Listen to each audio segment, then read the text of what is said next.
So tonight I thought I'd do something a wee bit different and come to Viewpark. I'm actually down the glen just now, standing on the Roman bridge where this was our playground. This is where we spent most of our time. It was a place that during the day you could have pretty awesome fun, but at night time it actually got a bit wild. And then growing up we just loved playing adventures in here, building dens, playing soldiers, everything else as we were young. But as we started to grow up, it became a very different place. This was a place where people, when they nicked cars, brought them down and burned them out and pushed them off that bridge. It's a place where a lot of stuff happened that, you know, hit the news. So it was an interesting place to grow up, Viewpark. It was always full of adventures. I thought I'd come over tonight just to have a wander and actually just look at some of the memories of growing up here. I was brought up with my mum and dad, an only child. That doesn't mean that I'm spoiled, by the way. Well, maybe a wee bit, but it was, you know, an interesting childhood. Everybody's got their own normal in some ways, and when you think about it, your normal is what you're in right now, and for me, Viewpark and what it was like then was just normal. One of the things we loved to do was build tree swings, and we would always try and find the biggest drop to be able to swing over, just for that sense of adventure. I hated it, to be honest, but you just went along with it because everybody else was doing it. Don't know if you can see that symbol on the post in the white. That is a symbol for the VYT, and it's fascinating that this pillar's got a date on it, but then here's this bit of graffiti of what was kind of the gang of the day. The VYT used to come down here to the glen and then meet up with the guys at Kirkshaw's and have a battle and see who was going to win. That was part of the adventures that people had as they came down here. I remember one day my next door neighbour coming in and asking my mum and dad if the minibus for the church had been nicked, and he'd been out a walk actually on this path that I'm on now and discovered the minibus that the church had just got had been set on fire and had been stolen. But the guys that had nicked it hadn't actually realised that the team for the church in Viewpark had bought this bus to take them places. And when they discovered that, they never really had a problem with their vehicles again. But these were the kind of things that were happening in Viewpark at that time. I remember seeing my neighbour's car getting nicked by the guy who lived straight across the road from him, and then hearing it getting rallied down here in the glen. There's a lot of problems with addiction as well in Viewpark, and that really ripped through our wee community. Families being destroyed with real addictions and real problems that also in some ways can affect my family as well. For me, church growing up was in this community centre behind me, the Burnhead Community Centre, and this is where we had our services as a church. The team decided that this was the most central location for the scheme, and they had their services at night time. So we would come 5 o'clock, get the place set up, 6 o'clock start the service, and then halfway through, unusually, would have a break for tea and coffee, which was also an unofficial smoke break, to be honest, and then go back in to hear the sermon.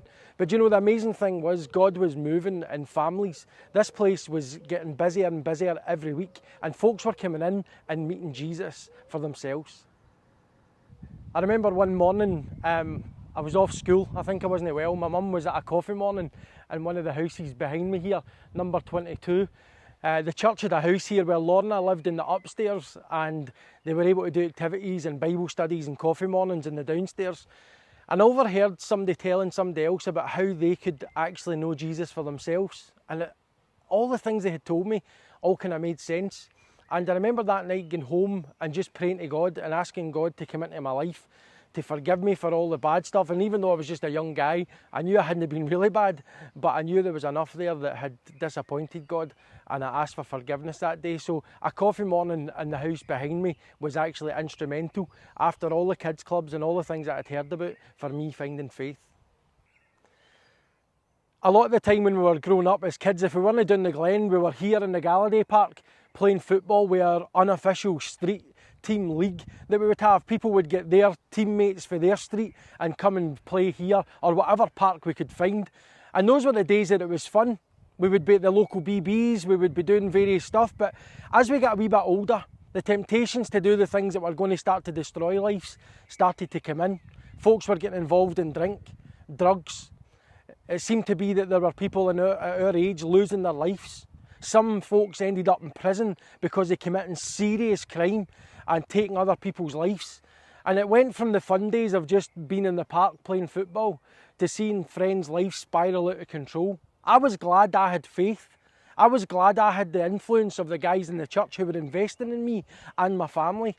It broke my heart one day when one guy decided that he was no longer going to discover what faith looked like for himself and decided to go on his own path. And the heartbreak when I saw in the headline news that this guy had actually killed somebody in our local community, and just thought, wow, how different life could be. The path that I took was a path filled with hope. And yes, I made mistakes and I messed up at times, but I could see the destruction and the dangers that were there for everybody else. And that's where I was glad for the team that had decided to move into this area, to give up their lives to invest in wee families like mine, and I'll be forever grateful for that. When I think of the people who came into this community centre for church and had their lives turned around, from coming in and singing football songs along with the hymns, hearing the guys coming in that used to fight every weekend, and then seeing them finding God, seeing whole families discover that they could have their lives transformed and bringing hope when things seem to be hopeless. I saw this week on week. I saw the real impact that God was making on real families in my community. And as I saw this church grow, it gave me an appetite and a hunger to be part of it. So I get involved in as many things as I could. It gave me a heart for actually reaching out to people and letting them see that it doesn't matter where you come from, it doesn't matter your background, it doesn't matter if you're from Viewpark or you're from Dillata. Actually, what matters is you connecting with God. And that's what was happening in here. If you imagine just how many families engaged at that time, and the church was growing and growing and growing, it was just amazing. And in fact, as I'm going to talk about in a wee while about my time at Johnston, we saw that happen again, even in another community, in another part of Scotland, because God was moving and because God was changing lives. So in here, we had services, we had families, we had events, we had great fun, to be honest. But actually what we saw was real faith happening in real lives. And that's what was so exciting about this work in Viewpark. The people who invested in my life, I will be forever grateful for them giving of their time, giving of their resources, and actually seeing that a wee boy for the scheme was worth putting time into, worth putting effort into. I think of Colin every Thursday afternoon after school, going to his loft and studying the Bible together as a young guy, and him making it alive for me. It was absolutely brilliant. Being welcomed into Debbie and Stephen's house and just going and relaxing and hanging out there and spending time with people who really loved us. These were folks that didn't just have a faith, they lived their faith. Finding faith at a young age was really important for me. But one of the big things in my heart was recognising just the mess that my dad's life was in. And when I was a young age, I asked the guys at the church about prayer. How do I pray? And they said, what is it you really want God to do? And there was only 4 words that came to my mind, and it was, Lord, save my dad. And my dad had quite a difficult background. He would say he was an atheist. He worked hard during the week, but he drank harder at the weekend. And that affected our family. You never knew. You were kind of walking on eggshells at the weekend, not knowing what was going to happen. Unknown to me as well, that things had happened in my dad's life in the past that had messed him up a bit. So his idea of God was really alien, I suppose. But I decided that was going to be what I prayed for. 4 wee words, Lord, save my dad. And one day, just round where I walked from, David Buchan was getting into the ice cream van which stopped just at the cul-de-sac. And my dad was sitting at the front doorstep and he shouted, "Oh David, I need to speak to you." I had no idea what was going to happen, but you'll never imagine that the next morning when I woke up, my dad was sitting on the couch, David was still in my house, and he says, "John, I found Jesus." And that was a moment that transformed my dad's life. You know, everybody sat on their doorsteps, but that day it was the right time at the right place and for my dad to find faith.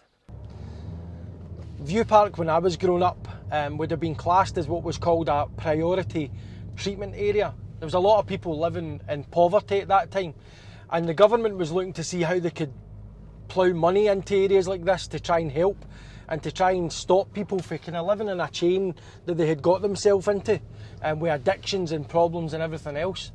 So what you would find is that we would have youth clubs and various things, that play schemes I remember used to come in to the town.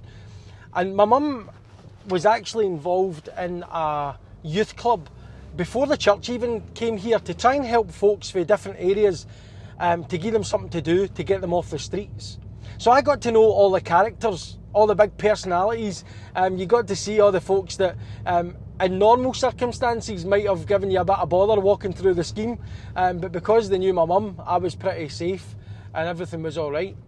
But when the church came in, they decided they were going to run youth clubs and kind of take over that.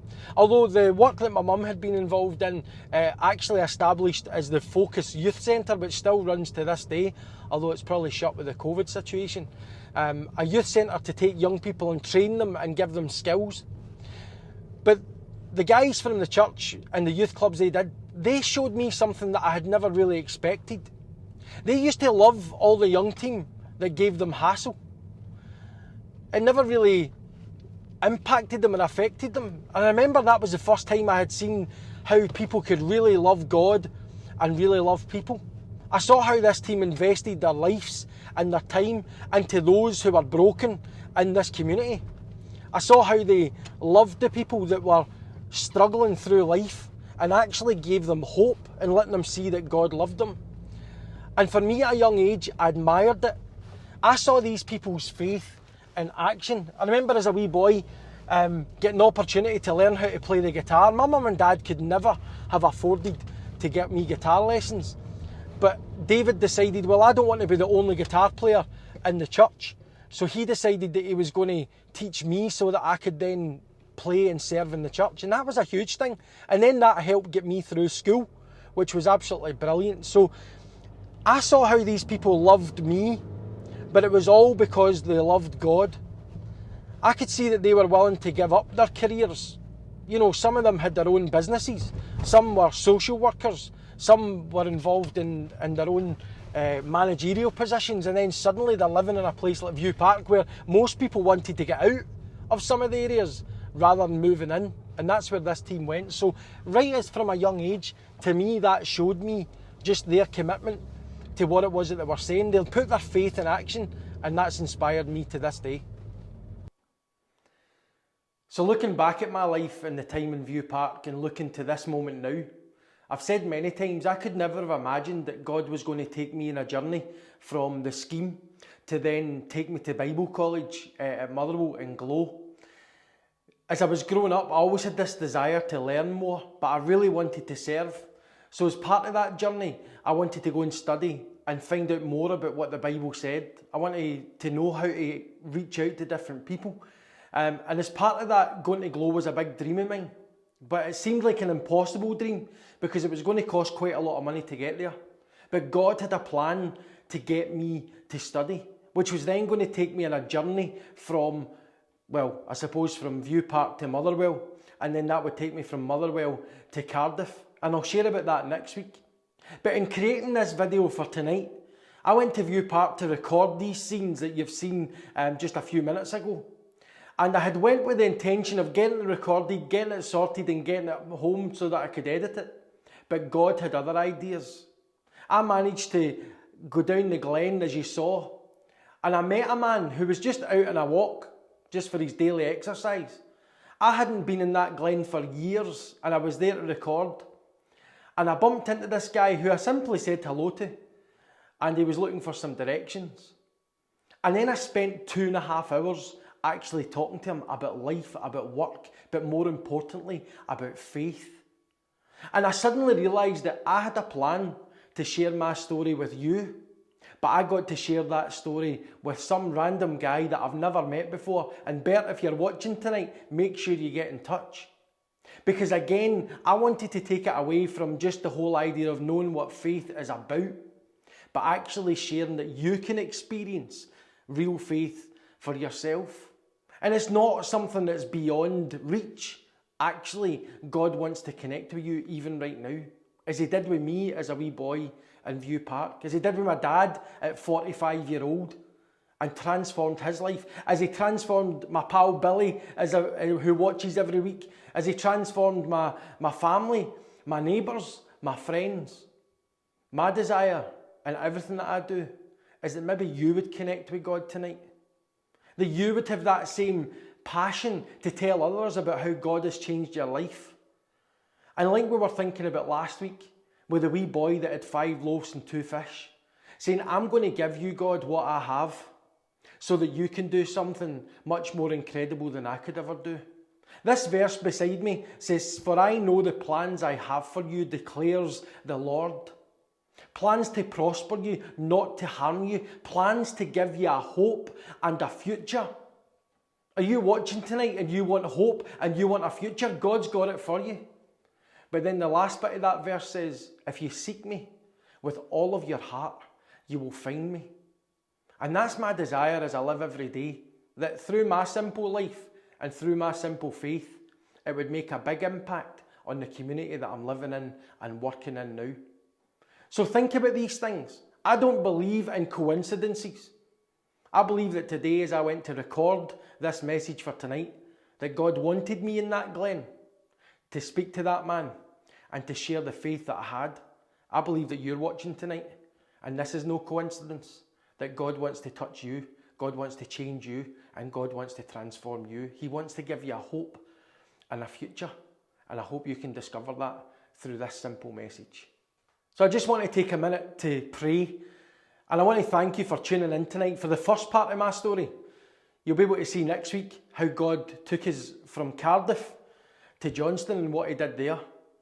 But let's just take a moment to pray as we bring this to a close. Father, I thank you that you want to speak to us tonight and that you want to challenge us tonight to be the people that you've designed us to be. You want us, Lord, to search for you, for your will, for your plan. And I pray that as we are here tonight and as we're watching, whoever's watching, Lord, that this is no coincidence, that you want to speak into people's lives. Thank you, Lord, for this time we've spent. And I do pray, Lord, that you would speak in a powerful way right now. We commit these things in your name. Amen.